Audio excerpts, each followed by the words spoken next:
Do you trust Donald Trump to handle the Iran situation? The reason why I asked is because on the campaign trail, his rhetoric was very different than what we're seeing right now. On the campaign trail, he was talking about preventing World War III. He was talking about ending the endless wars, no more endless wars. And he was talking about creating a deal.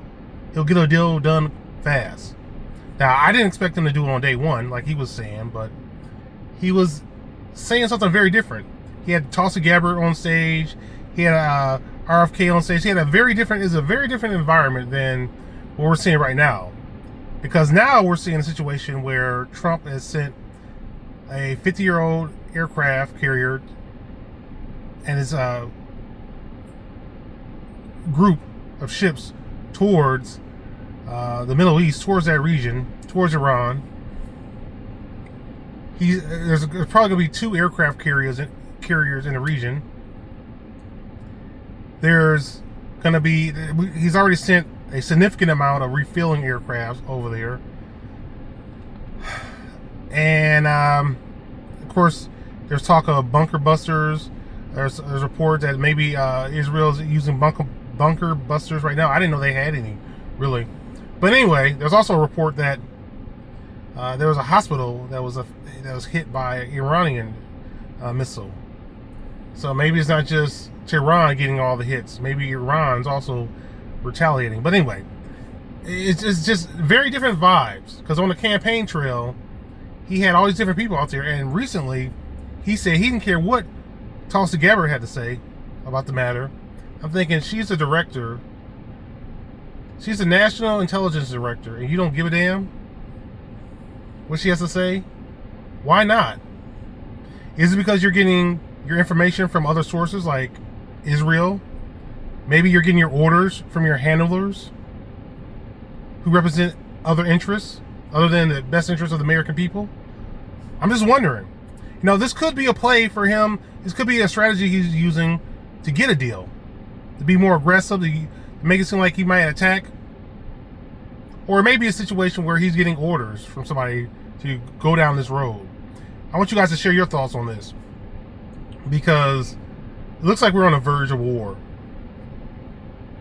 And recently, today, he came out and said that he's going to give it 2 weeks. He's going to give it 2 weeks for diplomacy, whatever. That's very different rhetoric, because the other day it was very different. His rhetoric is changing dramatically from day to day, and I think it's going to hurt his credibility with a lot of people, a lot of other governments that he may be negotiating with. Or maybe it's just a tactic for him to get what he ultimately wants. I guess we'll find out if he's acting in a way that's going to be really effective or not. But the stakes are really high. I mean, when you publicly say that you don't care what your National Intelligence Director says about the matter, even though she spoke out 3 months ago under oath in front of Congress saying that, hey, it looks like the intelligence community is basically saying that Iran's not working on a nuclear weapon. They're not working on a nuclear weapon program. Really bizarre. And then recently she came out and said that, oh, Donald Trump and I are on the same page. I'm like, oh boy, this is embarrassing. I'm embarrassed for her. And then I hear reports that she wasn't allowed to go to a really important meeting on the situation on Iran. That's really bizarre. You're on the verge of going to war with Iran. I call it Iran, but anyway. And you don't want to bring in this person who's supposed to be gathering intel from the intelligence community? Where's this guy getting this information? I mean, I'm starting to wonder. You know, do you think Trump is still in control? Do you think he's been compromised? And while we're talking about compromising, what's the deal with the Epstein files? How come they haven't been released? For a while, I suspected that some of his donors might be affected by the Epstein list. I'm not saying I know that for sure,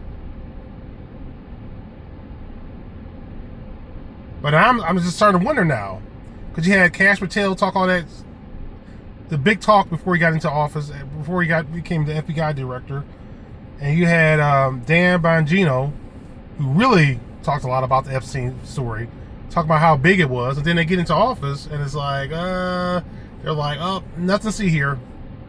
it was a suicide, and we're not getting any information about the actual files. Why not? I don't know what the situation is, but it's just sort of curious to me. People are going to ask questions. And again, I don't have access to all the information that Trump has, but I'm definitely concerned, to say the least.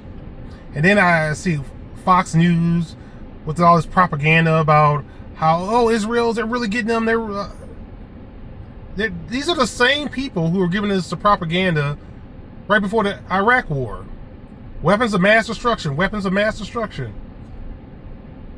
Who in the hell is listening to these people? And then they're releasing polls talking about how the vast majority of Americans support this war. Well, if you word the question right, you can get pretty much any result that you want. This looks like a change of regime type of war.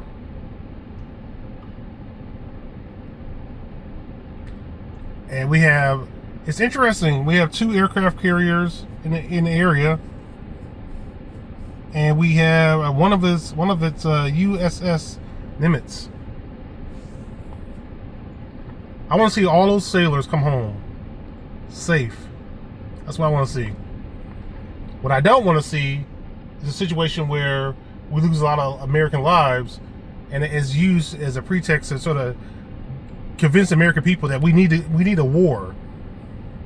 I'm tired of these wars. I don't think they're necessary. I'm still very concerned, even though Trump said he's going to give it 2 weeks.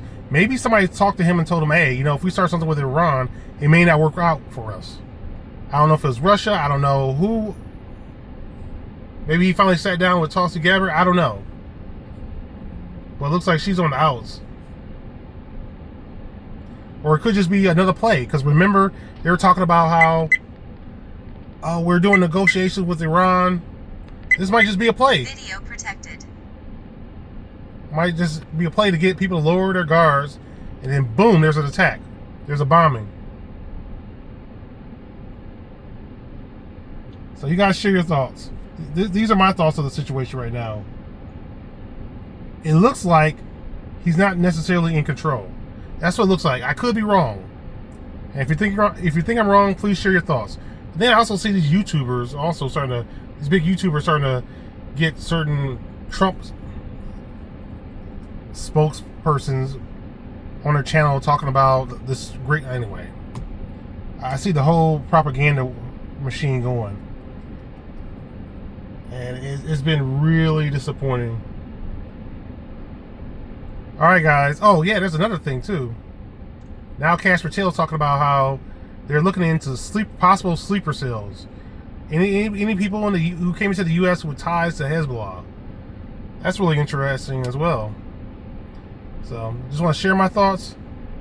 Thanks for watching. Thanks for listening. Don't forget the future belongs to those who prepare for it today.